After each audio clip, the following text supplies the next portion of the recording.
I have some fun, exciting little cute games to show you. And I have my lucky dot shirt on, and it's a little clue as to what we might be doing today.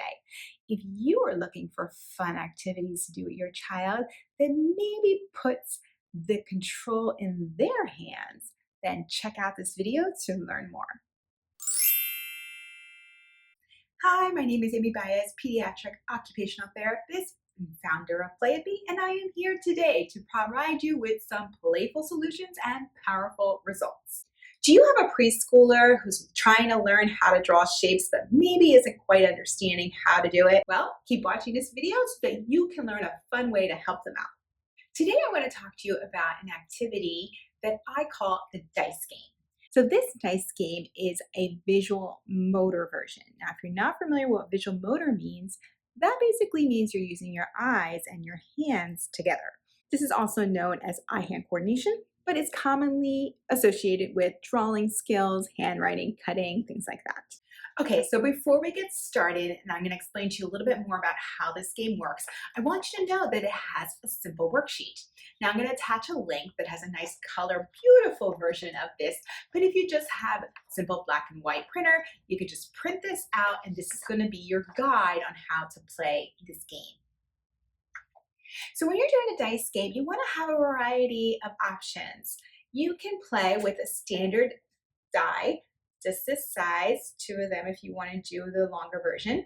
You can have maybe something that's a little bit more fun. This is a nice wooden die that I found in a novelty store.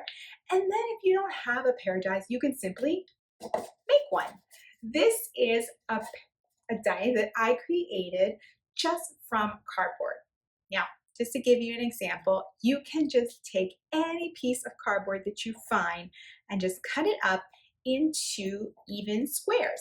Give you a frame of reference, this is 4-inch squares. You can use stickers, you can use stamps, you could use characters, whatever you want to do to make it more fun.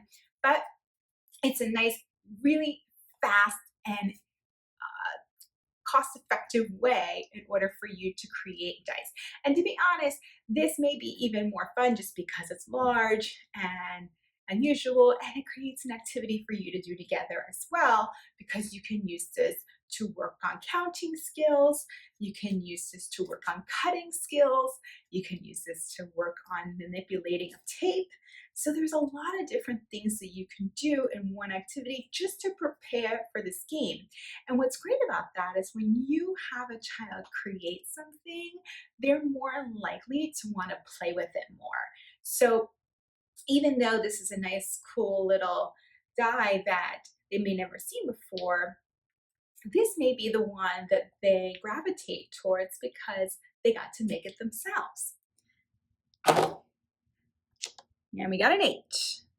When you're playing this game, you're going to roll a die, and then you're going to see how many dots you have at the top, right? So if you roll a 4 and a 5, then you're going to have 9, and you're going to see what stroke corresponds with that number. And then you're going to have your child draw that. Now you may have to imitate this for them because they may not know how to draw it, especially if it's going in a different direction than they're used to. This helps you as a parent to be using the same language consistently when helping your child understand how to form their shapes and numbers and letters.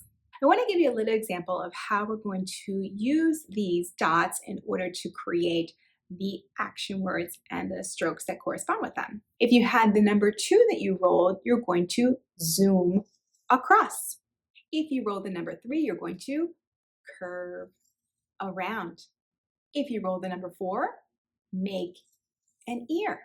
If you roll the number 5, you're going to slide up. If you roll the number 6, you're going to slide down left. If you roll the number 7, you're going to slide down right. If you roll the number 8, you're going to make a hook up left. If you roll the number 9, you're going to make a hook up right. If you roll the number 10, you're going to make a hook down left. If you roll the number 11, you're going to make a hook down right. And finally, if you roll the number 12, you're going to zip down.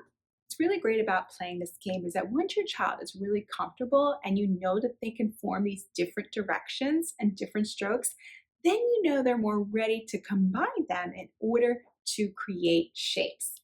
So, for example, if you're doing the letter L, which is the first part of learning a square, you're going to zip down, zoom across. Child gets older, they're going to be more comfortable with combining strokes to form shapes. For example, you're going to do basic shapes like a circle and a square and a rectangle. But as they get older, they're going to be able to do things like a star or a moon or a heart.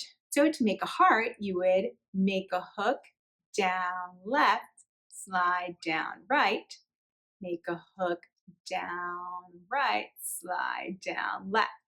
So if you are looking for activities to do online, this is another activity that you can do with your families. I use it in teletherapy practice. I roll the dice for the kids and then I tell them how many they have. I'll just roll. Ooh, look at that. Now I'll tell them, oh, you got how many? And they have to count the dots. And they're like, oh, I got 12. And then I tell them what exercise they have to do. If you're a parent who is online a lot, maybe with your child if you're living in different locations, or maybe you're a grandparent or someone else who likes to talk to kids on Skype. This is a way for you guys to play as well. You don't have to be in the room with them, is my point. You can use a pair of dice and create your own little activities to do together, even though you may be socially apart. Again, using dice is a great way for you to play with your child, to create new ways to introduce activities, whether they be fine motor or gross motor. I hope you enjoyed this video. And if you find these ideas helpful, please like this video. You can also subscribe to this channel and leave a comment below. I love when people share ideas and let me know what is really helpful and useful to them.